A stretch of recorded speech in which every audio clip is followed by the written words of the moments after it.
ही पुनर्जन्माची भाकड कथा खरी व्हावी, निदान पुढच्या जन्मात का व्हायना पण ती माझी व्हावी. पुन्हा पावसाची सरी बरसावी, मी जावा भिजत आणि तिला माझी छत्री द्यावी.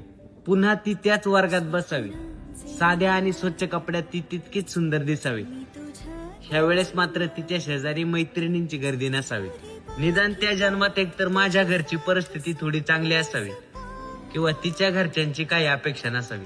ह्या जन्मात मी खूप पुण्य करेल आणि या पुण्याचं फळ ईश्वर मला देईल का? अग्नीच्या साक्षीने का व्हायना पण त्या जन्मात तुला माझं होता येईल का?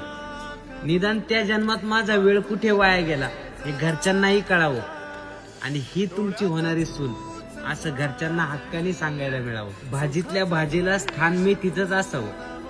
पुढच्या जन्मात उखण्यात नाव घेताना तुझ्या नावापुढे माझं नाव असावं. खूप प्रश्न अर्धवट सोडून गेलीस तू या जन्मात. एक एक करून प्रत्येक प्रश्नाचं उत्तर तू मला द्यावं आणि ही पुनर्जन्माची भाकड कथा खरंच खरी व्हावी. पुढच्या जन्मात तू फक्त माझी व्हावी, फक्त माझी व्हावी.